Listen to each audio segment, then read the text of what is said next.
Nós temos caminhado nesses dias, nesses últimos cultos, a nossa série Casas.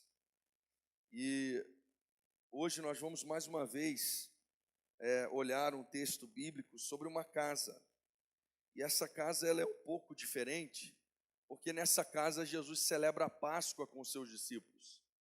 Ele celebra a Páscoa juntamente com os seus discípulos e ele instaura ali a Santa Ceia, a ceia do Senhor, né, melhor dizendo. Ele instaura a ceia, ele muda um pouco essa cerimônia, essa celebração agora para os cristãos. E nós vamos olhar esse texto hoje. Você pode abrir a Bíblia comigo lá em Lucas capítulo 22. Lucas capítulo 22. Vamos ler a partir do versículo 7. Lucas 22, versículo 7.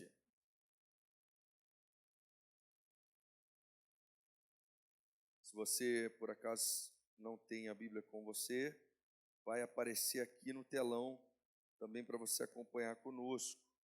Lucas 22, a partir do verso 7, diz assim: Chegou o dia da festa dos pães sem fermento, em que era necessário fazer o sacrifício do cordeiro pascual. Então Jesus enviou Pedro e João, dizendo: Vão e preparem a Páscoa para que a comamos. Eles lhe perguntaram: Onde o Senhor quer que a preparemos?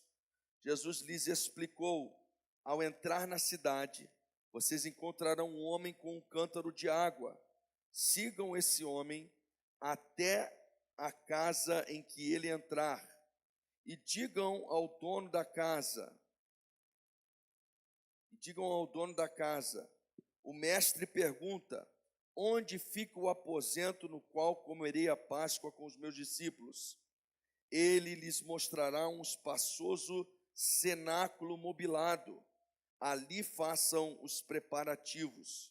E indo, acharam tudo como Jesus lhes tinha dito e prepararam a Páscoa.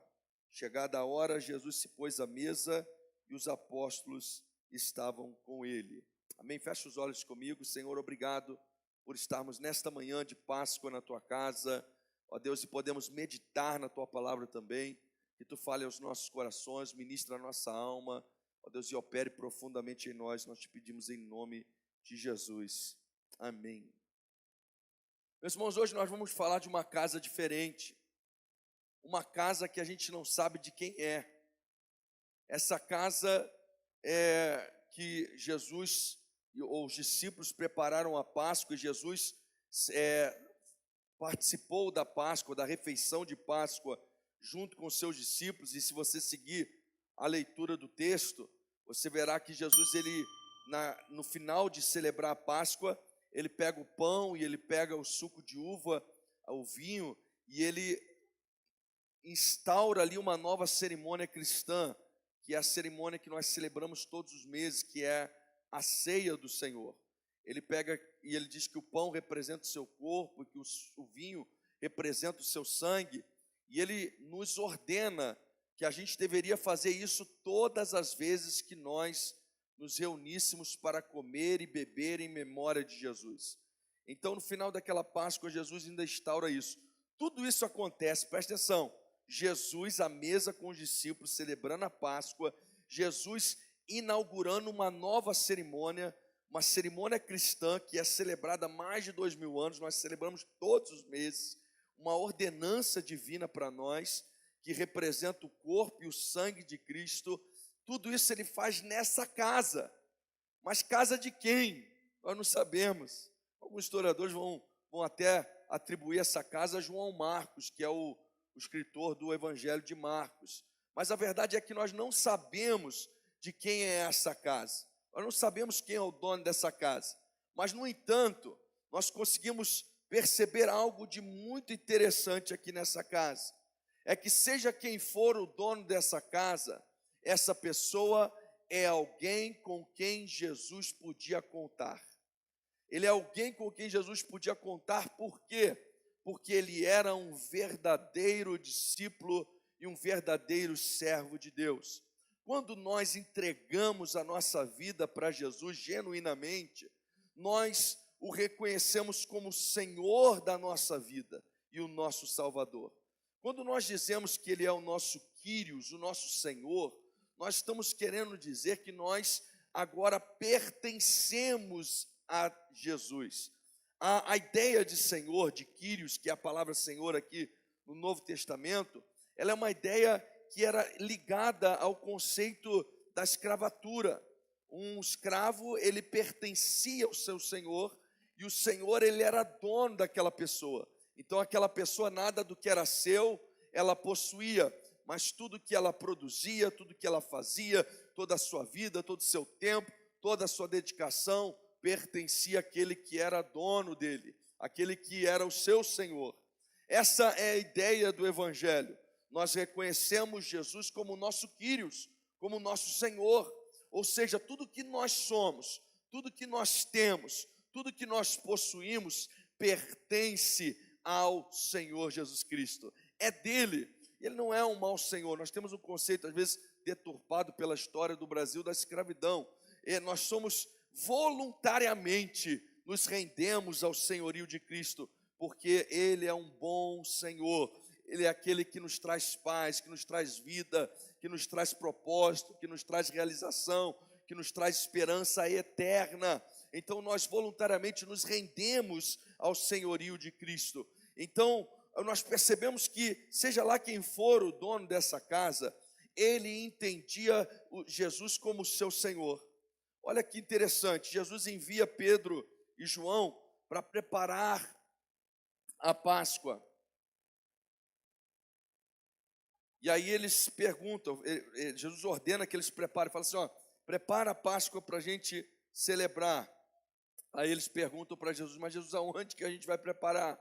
Lembra que Jesus, os discípulos são nômades, eles estão para lá e para cá o tempo todo. Aí eles perguntam, onde vamos preparar? Jesus fala assim, ó, faz o seguinte, vocês vão entrar na cidade, vai ter um homem carregando um cântaro de água, vocês seguem esse homem. Na casa que ele entrar, vocês entrem atrás dele. Parece que é uma coisa comum, mas não era. Você lembrar da história da mulher samaritana, quem ia buscar água com o cântaro no poço eram as mulheres. Era um trabalho feminino, era um trabalho nessa época culturalmente que era feminino. Então tem um homem passando com um cântaro, ou seja, era fácil detectá-lo em relação aos outros. Eles seguem esse homem, eles entram na casa onde esse homem entrou, e aí o que eles estão instruídos a fazer é o seguinte: diga que o mestre quer celebrar, que o mestre perguntou qual é o cômodo que ele vai preparar a ceia, a Páscoa, para celebrar com os seus discípulos. Que interessante, queridos. Você já imaginou João e Pedro andando pelas ruas e de repente aparece um homem, eles seguem esse homem e eles entram na casa que esse homem entra e sem mais nem menos, sem grande explicação, eles apenas falam assim, o mestre nos enviou aqui e perguntou qual é o cômodo que nós podemos usar ou que nós iremos usar para celebrar a Páscoa junto com seus discípulos. E aí aquele homem indica um cômodo que eles chamam de cenáculo, mas é como se fosse aqui em Minas, é muito comum, as pessoas têm a casa, depois elas fazem um salão em cima da casa, uma área de convivência, um salão amplo, né? E era um salão amplo, o cenáculo é um salão amplo, com mobílias novas ali, diz o texto, e o dono daquela casa indica, pode preparar aqui, pode usar esse salão, que é o melhor salão da casa, é o salão de festas da casa.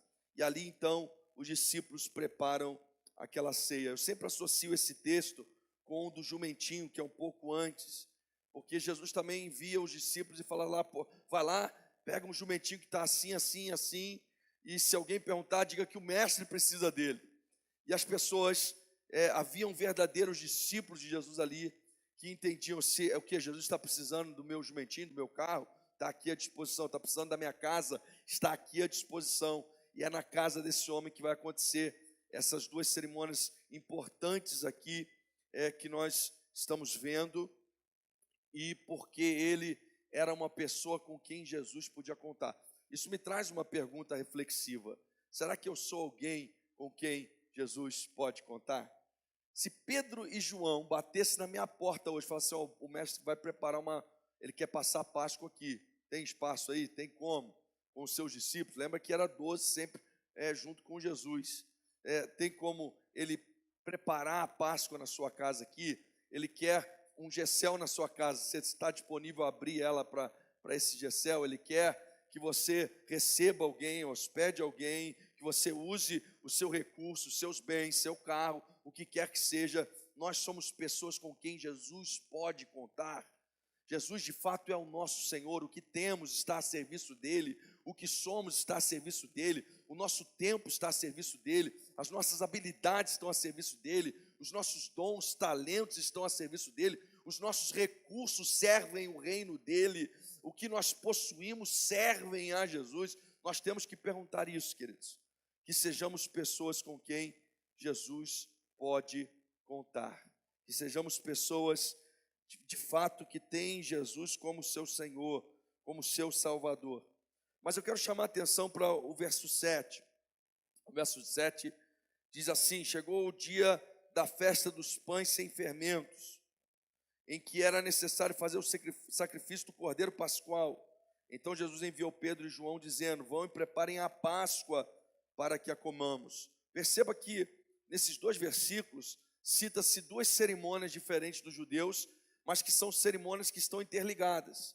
Uma era a festa dos pães sem fermentos, que duram 7 dias, e o outro é a Páscoa, que dura também 7, 8 dias. E as duas começam ao mesmo tempo. As duas começam ao mesmo tempo. Portanto, às vezes elas se confundem. Eles falam aqui na mesma narrativa. Vai a festa dos pães sem fermentos, depois fala da Páscoa. Elas se confundem porque são duas cerimônias que estão interligadas uma na outra. Eu quero meditar um pouco sobre o que são essas festas. O pão sem fermento ou o pão asmo, Deus ordenou ao povo de Israel que celebrasse essa festa do pão sem fermento e que eles deviam ficar 7 dias sem comer fermento. E não só isso, essa festa durava 7 dias, começava no sábado e ia para o outro sábado. Eles deveriam fazer uma limpeza na casa, uma varredura na casa deles, e eles tinham que tirar de casa tudo que tinha fermento. Toda a presença de fermento tinha que ser removido da casa dos israelitas. E eles ficariam depois esses 7 dias comendo pão sem fermento, o pão asmo, um pão próprio lá que não tem fermento, não tem fermentação. Vale lembrar, queridos, que o fermento, nessa época, ele era uma espécie. Eles pegavam um recipiente, colocavam trigo, colocavam água e deixavam aquilo ali fermentando para fazer aquele fermento natural.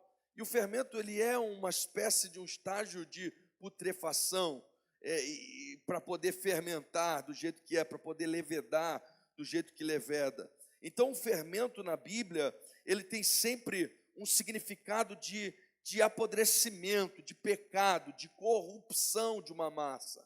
Na Bíblia, o fermento ele vai trazer sempre essa ideia de alguma coisa que está na massa e acaba influenciando a massa como um todo, acaba fazendo com que toda a massa seja contaminada com aquele fermento, no sentido de ser influenciada por aquele fermento. O fermento de pão, como conhecemos, ele foi, quem começou a usar o fermento foi os egípcios. E ali que os israelitas aprendem essa questão da fermentação. Então aqui nós temos várias questões que estão acontecendo, vários simbolismos dentro desse fermento.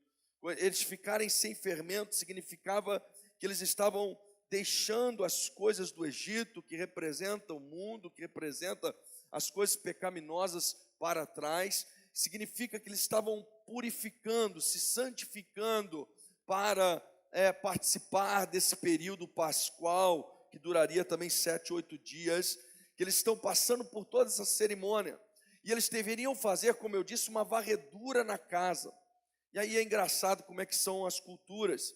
Hoje, talvez algumas culturas, as pessoas procuram o chocolate, né, que entrou o coelho, o chocolate, não sei onde entrou, né, aí no meio da confusão da Páscoa. Mas os judeus, eles tinham uma espécie de uma brincadeira entre família. A mãe, ela limpava a casa inteira, ela varria a casa inteira, ela caçava todos os fermentos daquela casa, e aí já não havia mais. Depois ela escondia propositadamente algumas massas com fermento. Algumas maiores, para as crianças menores conseguir achar, umas menores para que os mais velhos procurassem, né, de uma forma mais minuciosa e encontrassem, e ela escondia pela casa, porque era o simbolismo do que eles estavam fazendo. Eles deveriam procurar, caçar na casa por inteiro e tirar esses fermentos, tirar essas questões que estavam ali e que consideravam ou representavam a contaminação daquela casa. Só que é interessante que essa festa ela começa no mesmo dia da Páscoa. E aqui é um simbolismo interligado.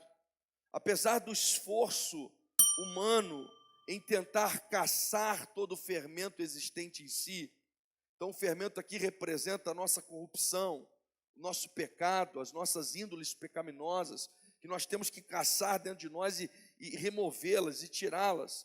Mas apesar do esforço humano de se auto-santificar, digamos assim, de procurar, de caçar, de tirar esse fermento, nós sabemos que nós somos incapazes de fazer isso. Então, nesse mesmo dia, o que acontecia? Começava a Páscoa. E o que é a cerimônia da Páscoa? Eles tinham que imolar um cordeiro pascual. Eles tinham que sacrificar um cordeiro. E aquele sangue do cordeiro, ele foi aspergido nos umbrais das portas e das janelas. E havia um anjo, está associado à última praga que Deus enviou no Egito, que era a morte dos primogênitos. O anjo passaria e todo primogênito seria morto, seria retirado das famílias.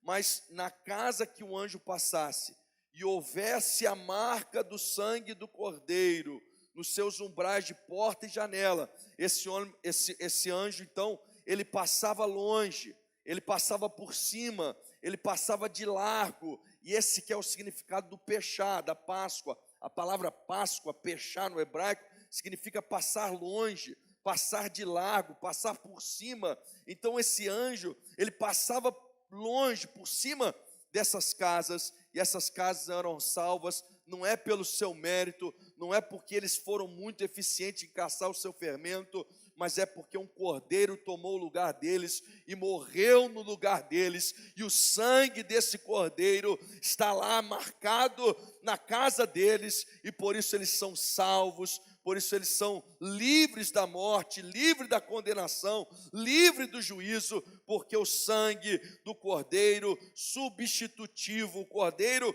que substituiu aquele primogênito, foi morto e foi imolado. Então eles sacrificam nesse mesmo dia o cordeiro. Só que lembra que eles ficam 7 dias sem fermento? Significa que o cordeiro vem e processa neles a santificação instantânea. Mas aí começa o que a gente chama de um processo de santificação, em que nós agora aprendemos a viver sem o fermento. Nós aprendemos a viver sem a influência do pecado.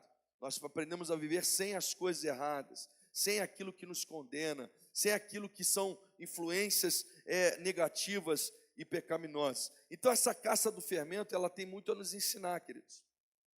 Porque às vezes são pequenos fermentos que vão corromper a nossa alma. Às vezes é uma coisa que você está assistindo, que é um fermento na sua vida, e aquilo vai te atrapalhando, vai alimentando a sua carne, vai gerando desejos pecaminosos, errados. Às vezes é uma coisa que você está ouvindo, um tipo de música, um tipo de estilo musical, de banda, que aquilo não te edifica, aquilo não produz em você coisas boas, mas aquilo é um fermento que vai deteriorando a sua alma. Às vezes é um lugar que você frequenta, que é um fermento na sua vida, aquilo te atrapalha, aquilo te prejudica. Às vezes é uma companhia, é alguém que tem sido uma má influência, alguém que tem feito um papel de fermento, levedando você, atrapalhando você, contaminando você. Então essa lição é importante para nós. Nós somos lavados, remidos pelo sangue do Cordeiro, mas existe um processo nosso pela frente, que nós temos que nos livrar dos fermentos, nos livrar das coisas que nos atrapalham. Lembra o que diz lá em Hebreus 12, que nós temos que correr com perseverança a carreira que nos está proposta, e nós temos que nos livrar de todo embaraço, toda amarra, e do pecado que tão tenazmente nos assedia, e olharmos para Jesus, o autor, consumador da nossa fé, olharmos para Jesus que é o nosso alvo, e assim corrermos essa carreira que nos está proposta. Eu parafraseei, obviamente, eu não citei o texto em si, mas o texto está nos ensinando isso, que nós temos que nos livrar desses fermentos, nos livrar dessas coisas que levedam a nossa massa, levedam a nossa vida, nos atrapalham de caminhar, nos atrapalham de progredir, e temos que seguir essa carreira perseverando, olhando para Jesus, porque Ele é o nosso Senhor, Ele é o nosso Cordeiro Pascual, Ele é aquele que se sacrificou no nosso lugar. Então, meus irmãos, nós temos aqui Jesus se apresentando como a nova Páscoa. Jesus celebra a Páscoa com os discípulos, mas no final dessa cerimônia de Páscoa, Ele coloca a cerimônia de ceia que nós celebramos. Porque essa cerimônia de ceia, o significado dela justamente diz tudo a respeito dessa nova Páscoa. Jesus, quando pega o pão, Ele diz: esse é o meu corpo que é partido por vós. Quando pega o cálice, ele diz: esse é o meu sangue que é derramado por amor de vós. Meus irmãos, olha como é que Jesus ele é didático, gente. Olha como Ele é didático. Os discípulos estão com Ele à mesa, celebrando a Páscoa.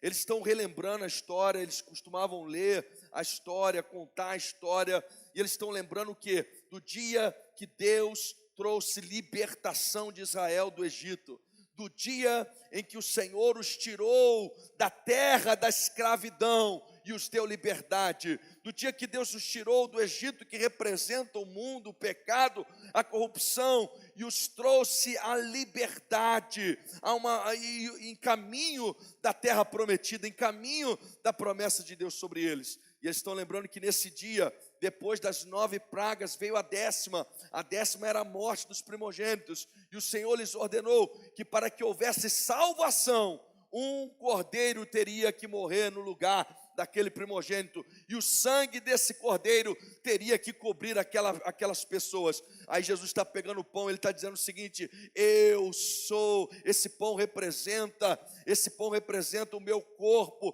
que é partido por vocês. Ele está pegando o cálice, está dizendo: esse cálice aqui significa o meu sangue, a nova aliança no meu sangue. É como se Ele estivesse dizendo: gente, eu sou esse cordeiro que vai ser despedaçado no lugar de vocês. Esse aqui é o meu sangue, representa o meu sangue, que será aspergido sobre a cabeça de vocês, sobre a testa de vocês, sobre a vida de vocês, e vocês serão livres da morte, livres da condenação, livres do juízo. Vocês serão protegidos, guardados, salvos, porque eu sou o cordeiro que serei entregue no lugar de vocês. João Batista já tinha entendido isso, porque quando Jesus passava, João Batista apontou para ele e disse: olha, esse é o Cordeiro de Deus que tira o pecado do mundo, que tira o pecado do mundo. Então a ceia, queridos, mostra para a gente uma nova Páscoa, uma Páscoa para nós que não tem a ver, que segue a tipologia da antiga Páscoa dos judeus, mas que representa para nós algo muito mais amplo, porque agora não é só primogênito, agora todos nós estávamos condenados ao juízo eterno, todos nós estávamos sem esperança, sem salvação. O juízo de Deus lançaria todos nós numa morte eterna, numa separação eterna de Deus, por causa do nosso pecado, por causa do nosso erro, por causa da nossa vida longe de Deus. Mas Jesus, o Cordeiro Pascual, Ele foi morto em nosso lugar, o sangue dele foi derramado em nosso favor, e por isso nós somos salvos da morte, nós somos livres da condenação do juízo, e nós temos uma vida eterna prometida para nós em Cristo Jesus. Amém, meus irmãos? A Páscoa começou naquele dia. 7 dias passam. Nisso Jesus já tinha morrido, sido condenado, morrido e enterrado. E ao 3º dia de Jesus sepultado, a Bíblia diz que Jesus, no domingo de Páscoa, ele ressuscitou. Ele venceu a morte, ele venceu o mal. Meus irmãos, 1 Coríntios 15 vai nos mostrar a importância da ressurreição. Nós temos algumas doutrinas basilares no cristianismo, e uma delas é a ressurreição. Porque sem a ressurreição, tudo terminaria num túmulo. Sem a ressurreição, tudo teria acabado. Talvez Jesus seria apenas um cordeiro, como aqueles cordeiros que foram imolados no Antigo Testamento. Mas não, Jesus, ele é o cordeiro perfeito, ele é o sacrifício perfeito que se entregou uma vez por todas para a salvação da humanidade. E porque ele é o sacrifício perfeito, a Bíblia diz que ele ressuscitou. A morte teve que devolver Jesus, a ressurreição aconteceu. Jesus, ele vence a morte, ele vence o mal, ele consuma uma vitória plena e completa ali naquele dia. E ele vive. E a partir daí, ele começa como um novo Adão, uma nova humanidade, vamos dizer assim. O antigo Adão, na sua corrupção, nos condenou todos à morte. Esse novo Adão, na sua ressurreição, nos dá acesso a todos que creem a uma vida eterna, a uma vida nova, a um corpo novo, a uma ressurreição da morte e uma vida eterna em Cristo Jesus. Amém, queridos? Está consumado. Foram as palavras de Jesus antes de entregar a sua alma, porque ele estava cumprindo todo o propósito. Mas é ao terceiro dia, ao ressuscitar, que de fato ele sela sobre nós esse novo destino, essa nova raça de ser humano, vamos dizer assim, porque agora ele tem um corpo glorificado, agora ele ressuscitou, agora ele inaugurou um novo tipo, uma nova modalidade que antes não havia. E todos nós, a Bíblia diz que um dia ressuscitaremos, assim como ele ressuscitou. A Bíblia fala que aqueles que estão vivos não precederão aqueles que morreram em Cristo. Aqueles que morreram em Cristo ressuscitarão primeiro, receberão seus corpos glorificados. E nós que estamos vivos seremos arrebatados, também transformados em corpos glorificados. E pertenceremos a essa nova descendência espiritual de Cristo Jesus, a esse povo santo, lavado e remido pelo sangue do Cordeiro. Amém, queridos? Tudo isso aconteceu numa casa. Já pensou se fosse na sua casa, né? O que Deus pode fazer na casa de uma pessoa? O que Deus pode fazer através de pessoas que o servem com tudo que possuem? O que Deus pode fazer quando nós entregamos a Ele o que nós temos e nós reconhecemos que Ele é um Senhor? Ele usou esse cenáculo, usou a casa dessa pessoa, que nós vamos uma hora descobrir no céu, quem sabe, quem é, para fazer todo esse ensino aos nossos corações, aos discípulos, num dia de Páscoa, celebrando a Páscoa e instituindo a ceia do Senhor. Você tem sido alguém com que Jesus pode contar? Você tem entendido o significado da Páscoa na sua vida? Não tem a ver com coelho, gente. Pior que eu sou coelho, meu nome é coelho, né? Eu poderia me promover nesse momento, né? Não tem a ver com coelho. Não tem a ver com... Eu e a Dalisa, ali, minha prima distante, né? Não tem a ver com chocolate. Mas eu gosto de chocolate. Se quiser me dar, não reclamo, não. Também, tá? Não tem a ver com nada disso. Mas tem a ver com o nosso Cordeiro, queridos, que se entregou por nós. Mas ele venceu a morte. Ele ressuscitou e ele está vivo. Amém? Vamos nos colocar de pé. Vamos orar ao Senhor.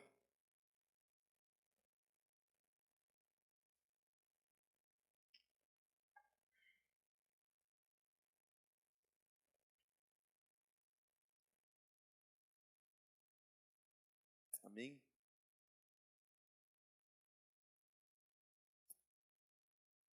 Senhor, eu gostaria, meu Deus, de ser e me tornar uma pessoa com quem Tu podes contar em tudo, Senhor.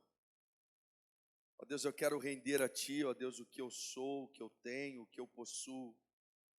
Eu quero declarar mais uma vez, ó Deus, e hoje diante dessas testemunhas, de que a minha vida, ela Te pertence, meu Deus.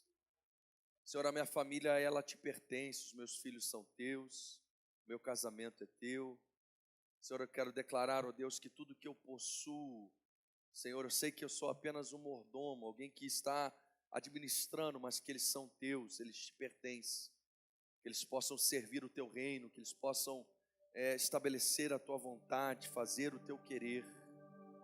Meu Deus, eu quero declarar, Senhor, que eu esteja sensível, disponível, que assim como João e Pedro chegaram ali de repente na casa daquele homem, não deu tempo dele reformar nada, arrumar nada, limpar nada, ir atrás de alguma coisa, quem sabe se programar. Não, Senhor, do jeito que estava, ele estava disponível a receber. Ó Deus, inclusive um lugar até novo que ele nem tinha usado, ele estava disponível a ceder e doar para o Teu reino, para a Tua glória. Senhor, esse é o nosso desejo, essa é a nossa vontade. Senhor, é que Tu sejas o nosso Senhor, de fato, o nosso Quírios, e que nós sejamos Teus servos, nós sejamos obedientes ao Teu comando, disponíveis, ó Deus, para talvez mudar a nossa rota, disponíveis, ó Deus, para mudar a nossa agenda, disponíveis, ó Pai, para abençoar pessoas com o nosso talento, com o nosso dom, com a nossa habilidade. Senhor, caminhar mais uma milha, ó Deus, ceder, ó Pai, enfim, ó Deus, sermos úteis nas Tuas mãos. Pai, obrigado pela Páscoa que nós celebramos hoje. Obrigado, Jesus, porque Tu és o nosso Cordeiro Pascual. Obrigado, Jesus, porque Tu és aquele que tomou o nosso lugar. Era para nós morrermos, era para nós estarmos condenados, mas Tu morrestes em nosso lugar. A sentença que era contra nós sobre Ti foi aplicada e pesada. Obrigado por expiar o nosso pecado, por levar a nossa condenação e por trazer sobre nós a santificação, porque sozinho não temos condição nenhuma de nos livrar de fermento algum, mas é a Tua graça que nos limpa, é a Tua graça que nos purifica, é a Tua graça que nos santifica, Senhor. Ainda assim, ajuda-nos, ó Pai, a olhar para os nossos procederos, ó Deus, a maneira como temos conduzido a nossa vida, e limparmos, ó Deus, de qualquer fermento, de qualquer influência que talvez nos tire da Tua presença, atrapalhe-nos, ó Deus, de ser um verdadeiro adorador, nos contamine, Senhor, nos faça caminhar de forma mais lenta, mais pesada, porque nós queremos, ó Deus, correr com perseverança a carreira que Tu tens proposto para nós. Senhor, eu quero abençoar cada um que está aqui nesta manhã e declarar, ó Pai, que seus pecados sejam perdoados, declarar, ó Deus, que eles sejam limpos, ó Deus, de qualquer condenação, de qualquer amarra, de qualquer coisa, Senhor, que lhes prende, porque Cristo já levou sobre si os nossos pecados. Eu quero declarar que eles sejam reconciliados, fortalecidos, ó Pai, pela Tua presença, ó Pai, que eles tenham condições, ó Deus, sempre de se livrar dos fermentos que lhes atrapalham de caminhar. Declarar sobre eles que sejam, Senhor, Teus servos, para que sejam pessoas com quem Tu podes contar, disponíveis para serem vasos, instrumentos nas Tuas mãos. Eu lhes abençoo no nome precioso de Cristo Jesus. Amém.